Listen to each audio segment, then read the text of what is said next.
12시 많은 참여 바랍니다.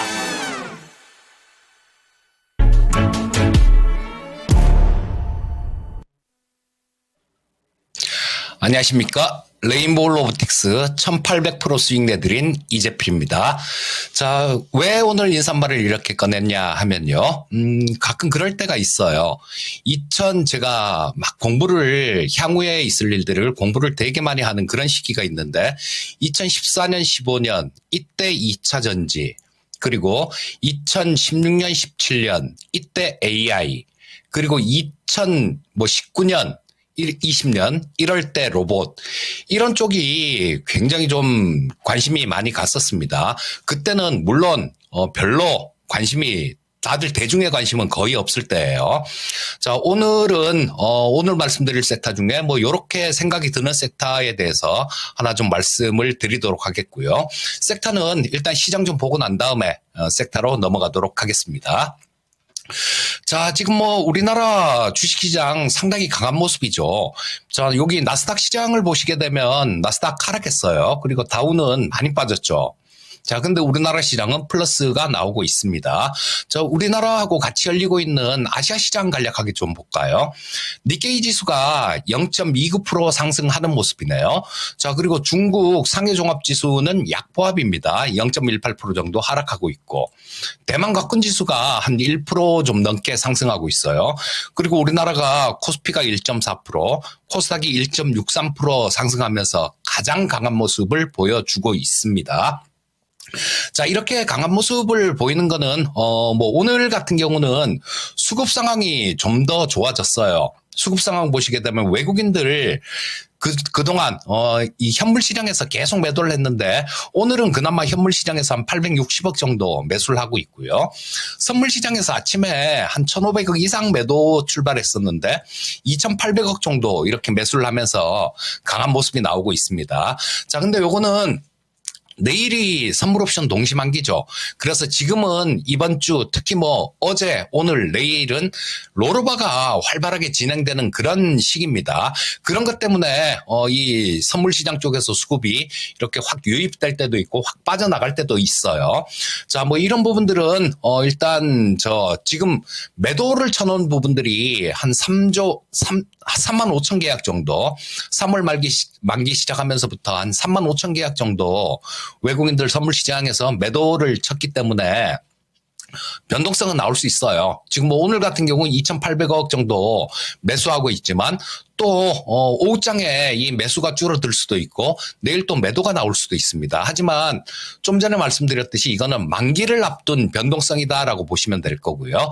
뭐 일단 시장은 기본에 충실하게 차분하게 뭐 실적 되는 종목들 위주로 그렇게만 투자를 하신다라면 크게 무리가 없어 보입니다. 자, 바로 좀 말씀드릴 게 많아서 바로 섹터로 좀 넘어가도록 하겠습니다. 자, 오늘 처음 말씀드릴 섹터는 2차 전지 섹터에 대해서 좀 말씀드리도록 하겠습니다. 제 방송 자주 보시는 분들은 이재필이가 웬일로 2차 전지 얘기를 하지? 라고 물음표를 찍을 수도 있을 것 같아요. 자, 그리고 어떤 분들은 저는 전혀 2차 전지에 관심 없고 2차 전지면 되게 안 좋게만 얘기하는 그런 사람이다라는 인식도 갖고 계신 분도 있을 거예요. 자, 전문가가 돈이 될 만하면 왜 싫어하겠습니까?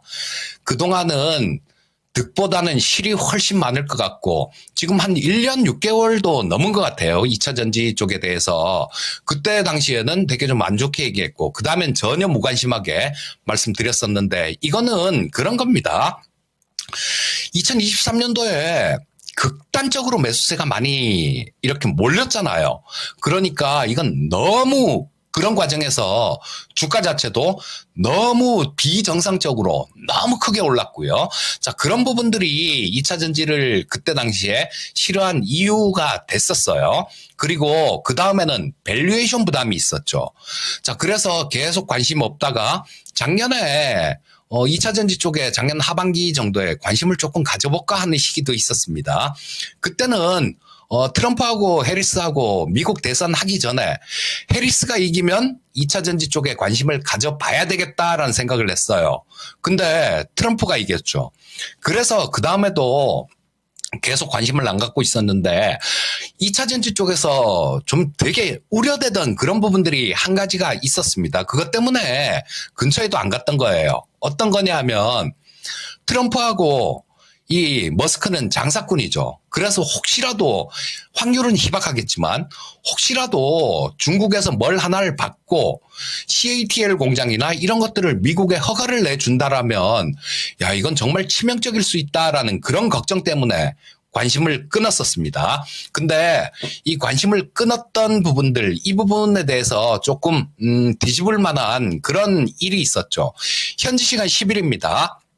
미국 하원에서 좀 좋은 그런 뉴스가 나왔어요. 어떤 거냐 하면 중국을 겨냥한 겁니다. 중국을 겨냥해서 하원에서 법안을 하나 통과시킨 게 있는데 해외 적대국 배터리 의존도 감소법이라는 게 미국 하원을 통과했어요. 자, 이게 법적으로 이렇게 돼 있다라면, 통과했다라면, 물론 뭐 상원에서도 통과가 돼야 될 거고, 트럼프의 사인도 필요하겠지만요.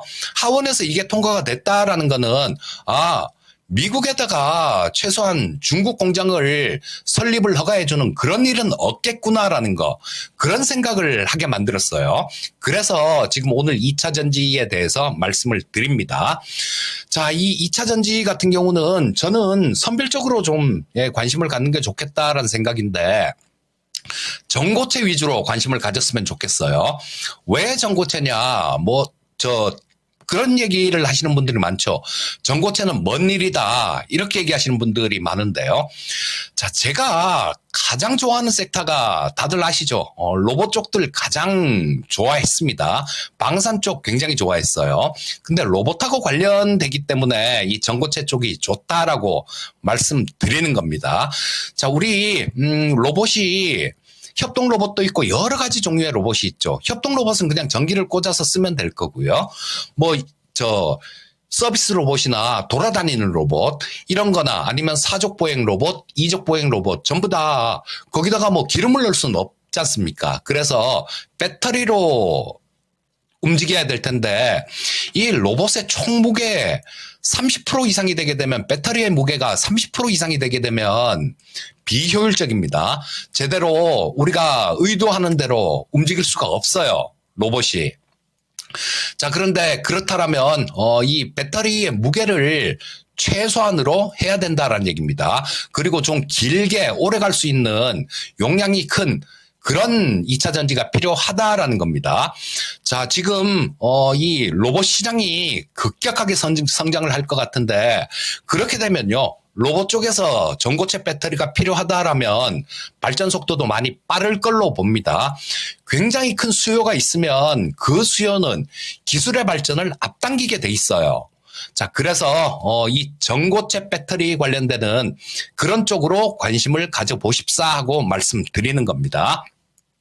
자, 대표적인 종목이 한 종목만 딱 말씀드리면 삼성 SDI가 있을 수 있죠. 자, 오늘 말씀드릴 종목도 삼성 SDI입니다. 자, 이 삼성 SDI는 전고체 배터리 샘플을 23년, 그러니까 작년 말에 고객사에다가 전달을 했습니다. 그리고 LG 에너지 솔루션이나 이런 데에서도 막 전고체 배터리 개발에 박차를 가하고 있는데요. LG 엔솔에서는 우리가 삼성 SDI보다 늦었다라고 생각하지는 않아요라고 얘기를 하는데 어쨌거나 지금 객관적인 그런 뉴스들을 봤을 때는 전고체 배터리 쪽에서는 삼성 SDI가 가장 앞서 있다라고 봅니다. 자, 그러면 이게 향후의 미래 먹거리에서 가장 앞서 있다라는 그런 가장 중요한 요인은 충족이 됐죠. 자, 그다음에 그러면 기업의 밸류에이션 수준을 한번 보겠습니다. 자, 이게 삼성 SDI 퍼 밴드고요. 요게 PBR 밴드예요. 자, 이 삼성 SDI의 작년 말 기준 BPS가 28만 5천 원입니다.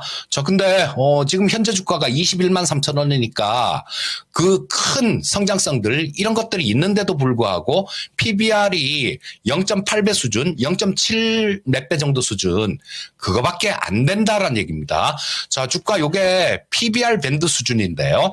역사적으로 이렇게 거래돼 왔었어요. 자, 여기 지금 가장 아래에 있는 선이 0.84배 수준입니다. 그 아래로 지금 뚫고 내려갔죠. 밸류에이션을 많이 받을 때는 이 삼성 SDI 같은 경우는 PBR이 3.8배까지도 올라가기도 했습니다. 자, 근데 지금은 실적은 늘어나면서 기업의 가치는 좋아지고 있는데 주가는 빠졌다라는 얘기예요. 그러면서 밸류에이션 매력이 지금 생겼습니다. 자, 차트를 한번 보면 이런 모습이죠. 자, 보시면 여기 한참 많이 갔을 때 2023년도에 80만 원이 넘어갔던 주가예요. 자, 근데 지금 현재가 기준으로 21만 3,500원이네요. 거의 네토막이 난 상태죠.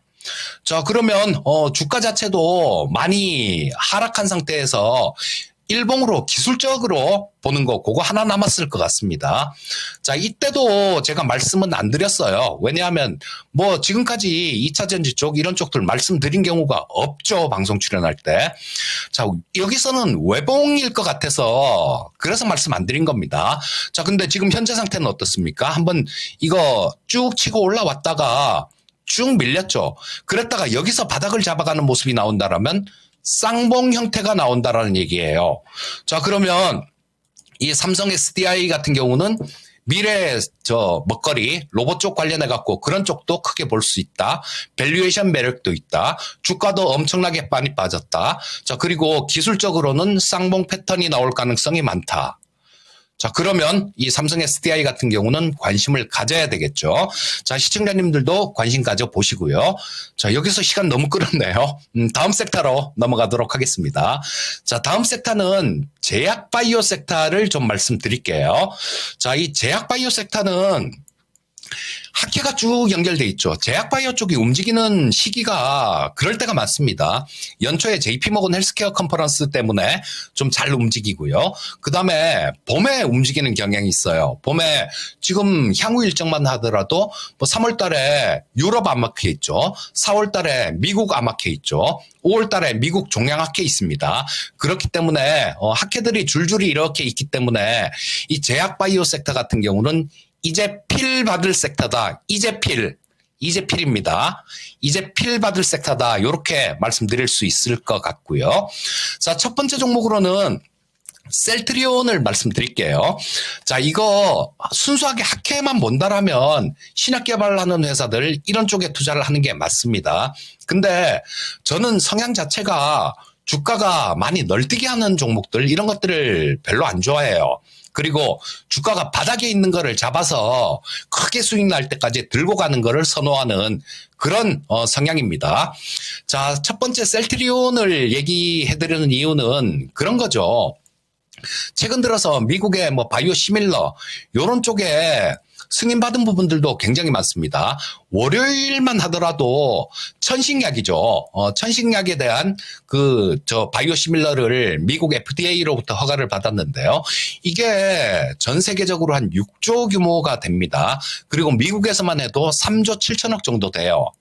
자, 그럼 그 전에 또 악템라의 바이오 시밀러 허가를 받았고 점점 품목수가 점점 많이 늘어나고 있다라는 겁니다. 자, 그리고 이 지금 작년에 이 셀트리온 같은 경우는 매출은 굉장히 많이 늘었어요. 자, 보시게 되면 2조 1천억 정도 하던 매출이 작년에 3조 5천억으로 늘어났습니다. 엄청나게 늘어났는데 영업이익은 오히려 줄었어요. 이게 셀트리온의 주가를 움직이지 못하게 발목을 잡은 요인입니다. 자, 근데 지금 올해 같은 경우는 여기에는 HTS에는 예상 실적이 매출이 한 4조 5천억 정도 나올 거다. 이렇게 나와 있네요. 작년보다 1조 정도 늘어나는 그 정도 수치입니다. 근데 서정진 회장님은 올해 우리 5조 넘길 수 있을 것 같아요. 라고 자신감을 피력하고 있어요. 자, 그렇게 되면 작년보다 매출이 한 1조 정도 늘어나고 영업이익도 마찬가지 작년에 부진했던 부분 이 부분이 지금 이익률이 상당히 높아질 가능성이 많습니다. 자, 그러면 올해는 작년보다 앞에 영업이익 기준 일자가 하나 더 붙을 것 같아요. 작년보다 1조 이상 더 벌 수 있을 것 같다라는 겁니다. 그러면 올해 말이 되게 되면 이 셀트리온의 주가는 어떻겠습니까? 지금보다는 아마 훨씬 높은 구간에 있을 가능성이 많다. 이렇게 보시면 되겠죠. 첫 번째 말씀드린 종목 셀트리온 한번 잘 살펴보시기 바라겠고요. 두 번째 HK이노엔 말씀드리도록 하겠습니다. 자, HK이노엔은 우리나라에서 신약 30% 승인받은 K캡이라는 신약, 요거는 위장약입니다. 역류성 식도염 요런 데 먹는 약인데 이 약에 대해서 지금 미국에서 임상 3상을 진행하고 있어요. 임상 3상 뭐 작년에 거의 끝났고요. 이제 3상 결과 발표를 남기고 있는데 우리나라를 비롯해서 전 세계 30개국에서 쓰는 약이에요. 자, 그렇다면 이게 미국에서 임상이 안 좋게 나올 확률이 그렇게 클까요? 그렇지가 않겠죠. 거의 미국에서도 임상 실험은 잘 된다라고, 결과가 잘 나온다라고 봐야 됩니다. 임상은 끝났고 이제 그 결과 발표가 남았는데 결과가 나오게 되면 미국의 FDA에 승인 신청을 하게 될 거예요. 자, 그러면 내년 정도에는 아마 품목 허가를 목표로 하고 있는데 HK이노엔 같이 이렇게 올라갔다가 옆으로 기고 있는 종목, 제가 좋아하는 대표적인 그런 스타일의 종목이죠. 밸류에이션도 그렇게 비싸지도 않아요. 시가총액이 1조 400억 정도 되는 기업인데 작년에 영업이익 880억 정도 났습니다. 올해는 900억대 영업이익이 날 것 같아요. 자, 그러면 실적 좋아지죠. 주가만 빠진 겁니다. 향후의 성장성 있어 보이고요. FDA에 그 승인 신청을 하게 되면, 임상 결과가 잘 나오게 되면 이 주가 역시 이 자리가 아닐 겁니다. 훨씬 좋은 주가를 보일 거예요. 자, HK는 요까지 설명드리기로 하고요. 다음은 양자 컴퓨터 관련되는 쪽을 좀 말씀드릴게요. 아까 서두에 말씀드렸던 부분들이 양자 컴퓨터 지금 그렇게 크게 관심 없으시죠? 자, 이거를 좀 크게 본다라면요. 젠슨왕 CEO가 얘기한 얘기도 맞아요. 이거 뭐 상용화 되려면 2030년까지 가야 된다. 이런 얘기도 맞습니다. 하지만 5년 내에 상용화 될 거다. 이런 얘기도 맞아요. 야, 둘 다 맞으면 뭔 소리를 하는 거냐. 이렇게 얘기하실 수 있는데요. 각각 하는 거에 따라서 다릅니다. 모든 면에서 슈퍼컴퓨터를 이기는 그런 양자 컴퓨터가 나오려면 30년 걸릴 거예요. 하지만 특정 부분, 이 양자 컴퓨터 같은 경우는 암호 해독이나 화학 쪽, 이런 쪽에서 탁월한 그런 능력을 갖고 있습니다. 그러니까 이 가장 먼저 나올 분야는 저는 제약바이오, 신약 개발하는 그 신약 후보 물질 같은 것들, 이런 거 만드는 거, 그런 거다라고 봅니다. 개념 자체도 되게 어려워요. 저도 지금 이 양자 컴퓨터 관련해 갖고 공부를 엄청나게 많이 하고 있는데요. 거기 보면 양자 얽힘, 양자 중첩, 이런 복잡한 개념들이 잘 나와요.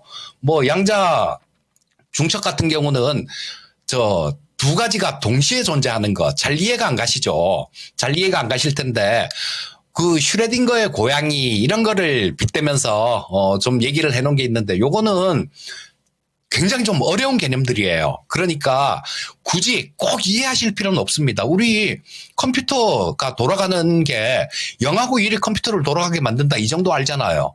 근데 구체적으로 어떤 거 아는 사람들 있습니까? 크게 없어요. 자, 이 양자도 마찬가지입니다. 이 양자는 0하고 1이 동시에 같이 존재한다라는 거, 그런 개념이에요. 그렇기 때문에 빨리 될 수 있다, 이런 개념, 계산이 빨리 될 수 있다, 이런 개념으로만 이해하셔도 투자하는 데 무리가 없습니다. 자, 지금 이달 내에 우리나라에서도 양자전략위원회가 출범이 됩니다. 이거 그 계엄국면 때문에 미뤄졌었는데 더 이상 미룰 수 없다라고 생각했나 봐요. 그리고 계속해서 이 양자 관련되는 쪽들은 얘기가 심심하면 한 번씩 툭툭 튀어나올 가능성이 많으니까요.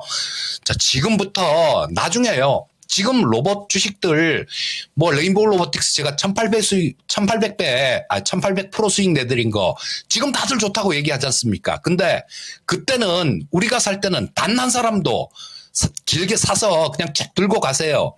이렇게 얘기하는 사람이 없었습니다. 양자 관련주도 충분히 공부해볼 가치가 있으니까요. 예, 그렇게 공부를 좀 해보시고, 첫 번째 종목은 QSI라는 종목입니다. 자, 이 양자 컴퓨터는 양자 큐비트라는 방식, 원래 4가지 방식으로 만들 수 있는데요. 가장 많이 쓰는 게 양자 큐비트 방식입니다. 그 양자 큐비트 방식으로 이거를 구현을 하려면요.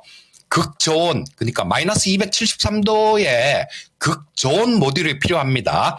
자, 근데 요게 극저온 모듈은 전 세계 99%를 점유율을 차지하는 회사가 스웨덴 기업이에요. 노 노이즈 팩토리라는 기업이 있는데 그 회사가 99%를 점유를 하고 있습니다. 근데 그 회사랑 같이 양자 컴퓨터용 MMIC를 개발하고 있어요. 그리고 일반 그 회사하고 같이 개발한 거 말고 MMIC를 개발한 게 있는데 요거는 양자 컴퓨터 만드는 기업들한테 샘플로 제공된 바가 있습니다, 이미. 그리고 롤노이즈 팩토리하고 개발하는 거 이쪽에 대해서도 양자 컴퓨터 만드는 기업들 뭐 마이크로소프트 이런 기업이죠. IBM 이런 기업입니다. 그런 쪽에서 상당히 관심이 많다 그래요. 자, 뭐 작년에 흑자 전환한 회사니까 한번 눈여겨보시기 바라겠고요. 자, 다음 종목은 ICTK라는 종목을 말씀드릴게요. 자, 이거는 상장된 지가 그렇게 아주 크게 오래된 기업은 아닙니다. 그래서 탄력 있게 움직이긴 해요. 양자 관련되는 쪽들이 움직이면 대장주 역할을 하긴 하는 종목입니다. 근데 적자 기업이고 그러니까요. 요런 거는 ICTK 같은 종목은 트레이딩 관점으로 접근을 하시면 되겠습니다. 자, 마무리해야 될 것 같네요. 지금 되게 많은 우려감도 있죠. 우리나라 내에서는 그 탄핵에 대한 그런 이슈가 조금 있고요. 미국에서는 경기 침체 우려가 있습니다. 미국 경기 침체 우려 관련해 갖고 말씀을 드리려면 시간이 상당히 오래 걸리기 때문에 나중에 뭐 기회가 되면 한번 말씀드리기로 하고요. 자, 신경 쓰고 준비는 해야 돼요. 자, 신경을 쓰고 야, 그게 됐을 때는 이렇게 해야 되겠다라는 준비는 하고 있대. 휘둘리지는 말아야 됩니다. 휘둘리지는 말아야 된다는 게, 뭐 그렇대 하고 주식을, 주식에 대한 두려움을 갖거나, 아니래. 그러면서 또, 뭐 공격적으로 이렇게 가거나, 그게 좀 안 좋다라는 거예요. 휘둘리지는 말고 실적되는 종목들 하긴 하되, 이런 것들이 직접 왔을 때 나는 어떻게 해야 되겠다라는 그런, 확실한 건 듣고 계셔야 됩니다. 자, 오늘 이 정도까지 하기로 하고요. 자, 항상 성공 투자하시기 바라겠습니다. 감사합니다.